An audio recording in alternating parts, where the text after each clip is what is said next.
Film की शुरुआत में हम एक विजय नाम के लड़के को देखते हैं जिसके पिता का जन्मदिन होता है। विजय अपने स्कूल के बाद अपने घर जाता है और जाकर अपने पिता को ढूंढने लगता है। फिर विजय की माँ विजय को बताती है उसके पिता आज काम की वजह से घर नहीं आ पाएंगे और वो अपना जन्मदिन भी सेलिब्रेट नहीं कर पाएंगे। ये सुनकर विजय को बहुत ज़्यादा बुरा लगता है क्योंकि विजय अपने पिता से बहुत ज़्यादा प्यार करता था। फिर आगे कहानी कुछ साल बाद शिफ्ट होती है जहाँ पर हम लोग विजय को देखते हैं जो अमेरिका से पढ़कर इंडिया आया था।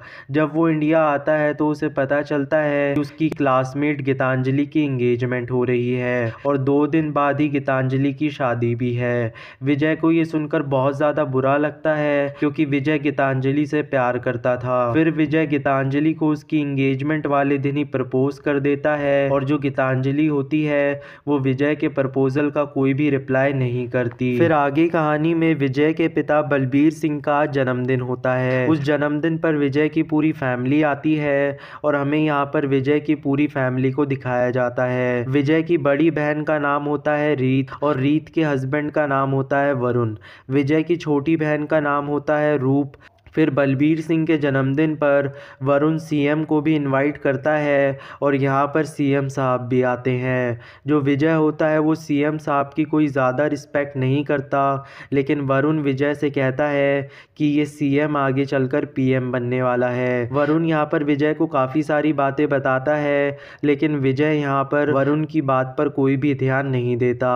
विजय को यहाँ पर वरुण की कुछ बातें पसंद नहीं थी, जैसे कि वरुण अपने बिजनेस को बढ़ाने के लिए गलत तरीका इस्तेमाल करता था और जो वरुण था विजय के पिता बलबीर सिंह की स्वास्तिक स्टील के बिजनेस को बढ़ाने के लिए भी गलत तरीके का इस्तेमाल करने वाला था और इसी वजह से विजय वरुण को पसंद नहीं करता था। यहाँ पर विजय और वरुण के बीच में बहसबाजी हो जाती है और उसके बाद जो विजय की बहन रीत होती है वो विजय को वरुण से सॉरी कहने के लिए कहती है, लेकिन विजय वरुण से सॉरी नहीं कहता। लेकिन फिर विजय अपनी दोनों बहनों के समझाने से वरुण को सॉरी बोल देता है। फिर जो बलबीर सिंह होते हैं वो विजय की तारीफ करने लगते हैं और विजय बलबीर से बातचीत करने के चक्कर में कुछ उल्टा पुल्टा बोल देता है, जिससे बलबीर विजय को थप्पड़ मार देते हैं और घर से भी निकाल देते हैं। घर के बाहर गीतांजलि आई हुई थी जिसकी आज शादी होती है और वो अपनी शादी को तोड़कर विजय के पास आई थी। गीतांजलि विजय से कहती है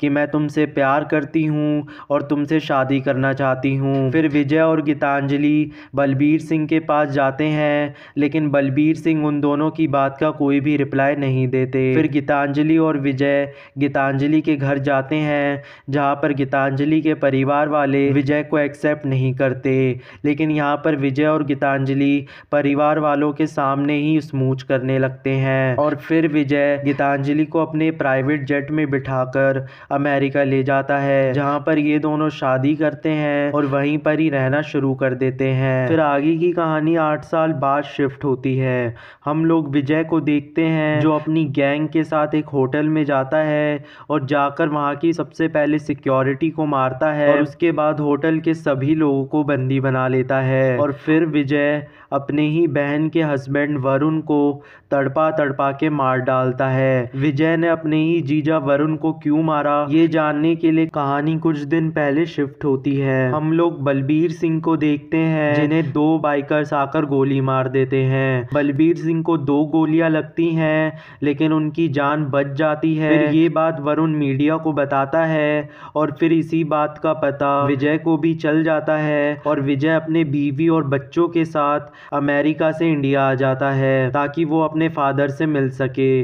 बलबीर सिंह सारी पुरानी बातें भुलाकर विजय को गले लगाते हैं और विजय से मिलते हैं। फिर आगे कहानी में विजय अपने पिता की सिक्योरिटी करना चाहता था, लेकिन वो सिक्योरिटी के लिए किसी और पर विश्वास नहीं कर सकता था।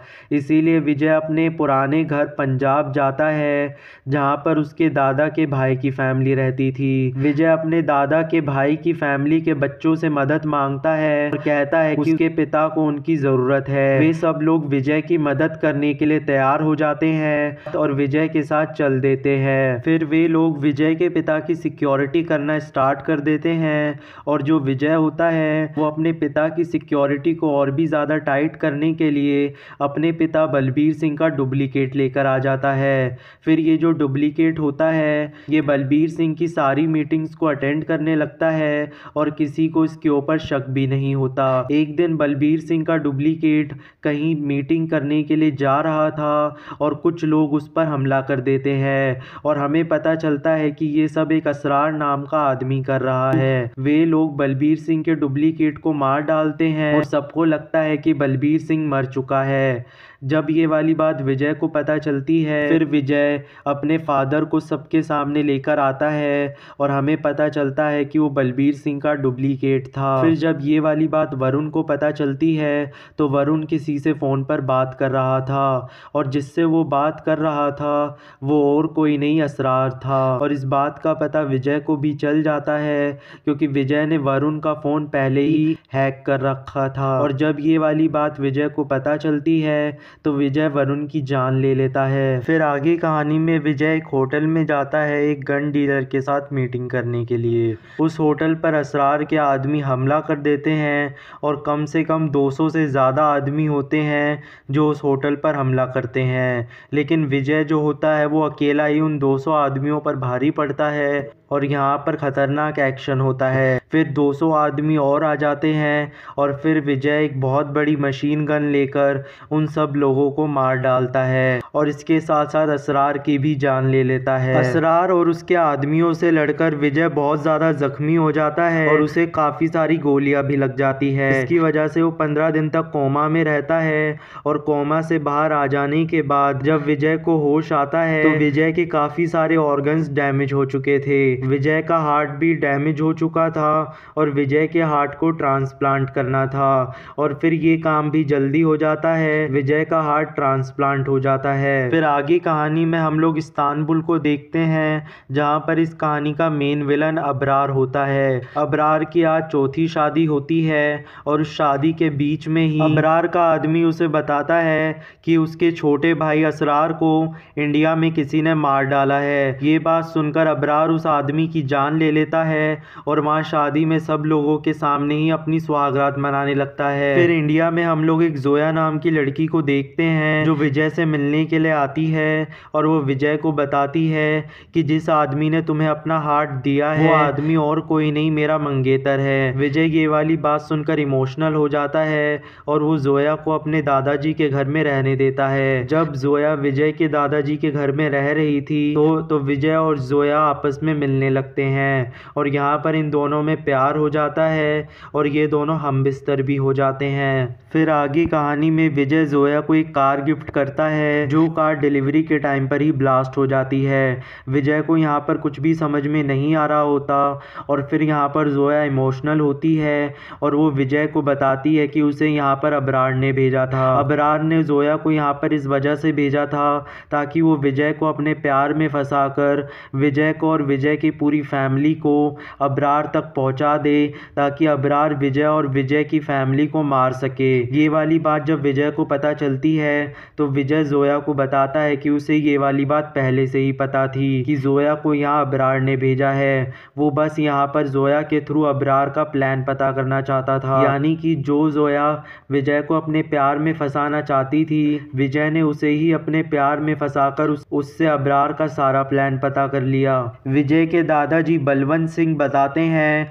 कि जो अबरार है वो तुम्हारा ही भाई है, यानी कि जो अबरार है वो विजय का ही भाई है। जब ये वाली बात विजय को पता चलती है तो वो पूरी तरीके से शॉक हो जाता है। फिर यहाँ पर विजय के दादाजी बलवंत सिंह बताते हैं कि हम 3 भाई थे और उन 3 भाई में से एक का नाम था चरण सिंह जो कि हमारा सबसे बड़ा भाई था। जो चरण सिंह था हमारी उसके साथ हमेशा से ही दुश्मनी रहती थी। जब अंग्रेज़ भारत छोड़कर गए थे तो उसने भी इंडिया छोड़ दिया था।